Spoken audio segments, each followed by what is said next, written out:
I've got to tell you, with every passing day, things have only seemed to get worse between the WNBA and the Players' Union. What should have been the most exciting moment the league has experienced in years has instead turned into one of the most confusing and damaging pauses in its modern history. This was supposed to be the off-season where everything finally clicked, where momentum turned into movement and hype turned into real growth. Instead, everything suddenly stopped. And it didn't stop quietly. It stopped in a way that made people across the basketball world ask the same uneasy question all at once. Did the WNBA just push itself to the edge at the absolute worst possible time?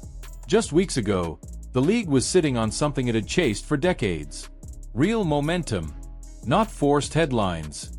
Not sympathy clicks. Real interest. Viewership was climbing. New fans were sticking around. Conversations about women's basketball finally felt natural instead of obligatory. Caitlin Clark's arrival brought curiosity, rivalries were forming, arenas were louder, and the new media rights deal gave the league legitimate leverage.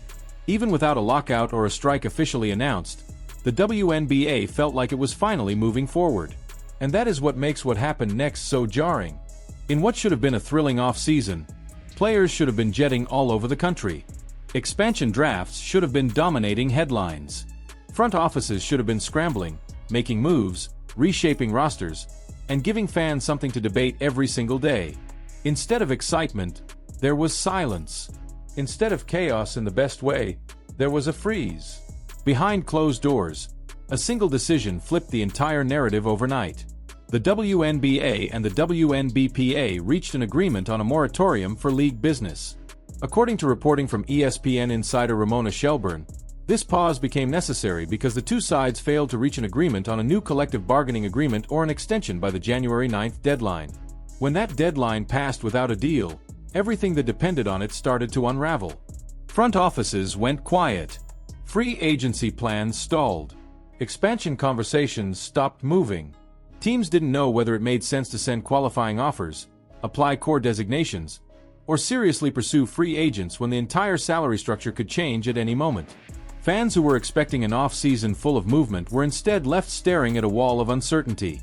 From the outside, it didn't make sense. From the inside, it was chaos. Negotiations between the league and the Players' Union had been tense for months, but most people believed a resolution would come before any real damage was done. That assumption turned out to be dangerously optimistic. When the moratorium was reached, it didn't feel like progress. It felt like a warning sign. And the timing could not have been worse. This didn't happen during a dead period. It happened right when the league needed action to keep attention locked in. In sports, momentum is fragile. You either capitalize on it or you lose it. There is no pause button for public interest.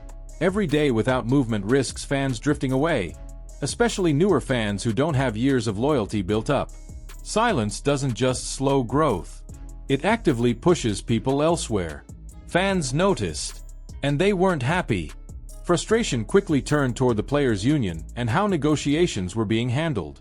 Some of the language being used publicly and privately felt personal, unnecessary, and hostile. What should have been professional disagreements started to look messy.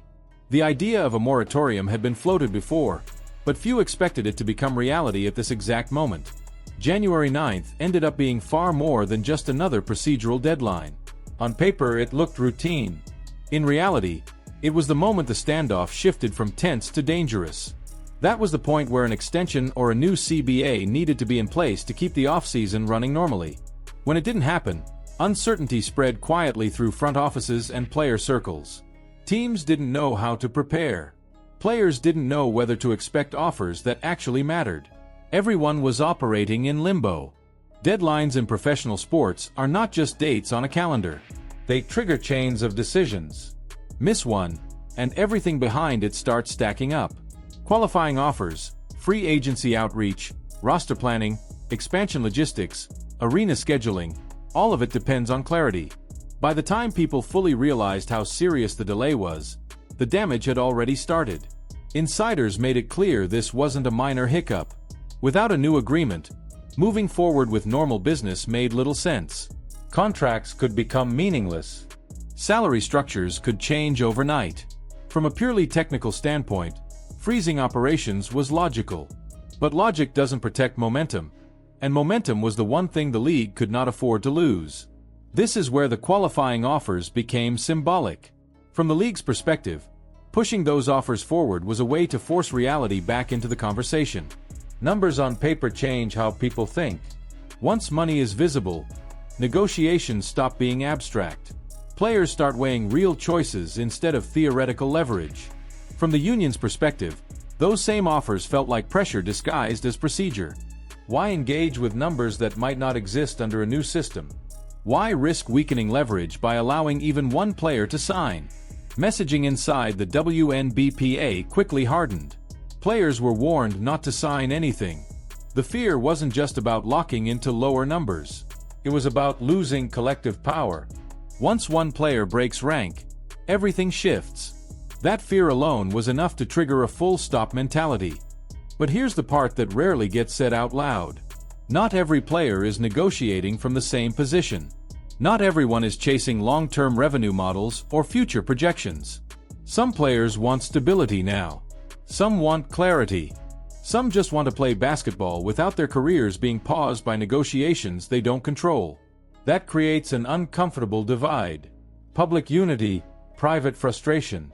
And when that divide exists, routine business turns into a power struggle. Not because of the offers themselves, but because of what they represent. Control. Leverage. Who blinks first? As the focus stayed on the league versus the union, a quieter tension started growing underneath. Player versus player. Not everyone wants the same outcome, even if everyone is expected to present a united front. Unity sounds good in statements, but behind closed doors it becomes harder to maintain. Some players are willing to wait indefinitely. Others are not. Some are thinking about leverage years down the road. Others are thinking about their next paycheck, their roster spot, or how much longer their career window really is. That difference in priorities creates pressure. Saying you want compromise comes with risk. No one wants to be labeled disloyal. No one wants to be blamed for weakening leverage. Silence becomes safer than honesty. And when silence dominates, progress stalls. Meanwhile, the consequences stop being theoretical. Expansion plans were one of the first casualties. New markets were waiting. Ownership groups were preparing. Schedules needed structure. Without clarity on salaries and roster rules, expansion teams couldn't move forward confidently. What should have been a celebratory growth moment turned into another unanswered question. Then there was the arena issue, something fans rarely think about but which matters enormously. Arenas don't wait. Dates get booked months in advance. When the league can't guarantee timelines, venues move on. Once those dates are gone, they don't magically reappear. That creates logistical problems no press release can fix. Front offices felt it. Coaches felt it. Players felt it. Everyone was stuck waiting. And from the outside, what fans saw wasn't strategy. It looked like dysfunction. This is where perception shifted in a dangerous way. Fans don't care who is technically right in a labor dispute.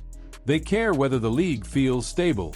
And right now, stability feels shaky. Silence filled the space where excitement should have been. New fans who had just started paying attention didn't have patience for uncertainty. They simply disengaged. Leadership optics mattered here. The WNBA doesn't operate in isolation. It exists alongside the NBA, sharing resources and public perception. When operations stall, eyes naturally turn toward figures like Kathy Engelbert and even Adam Silver. Fair or not, association matters. And the longer the freeze continued, the more it felt like oversight without resolution. At this point, the situation crossed into full public relations disaster territory. Not because negotiations are hard, but because the league lost control of the story. When updates stop, people fill in the gaps themselves. Media coverage shifted from optimism to skepticism. Headlines stopped celebrating growth and started questioning leadership, leverage, and long-term vision.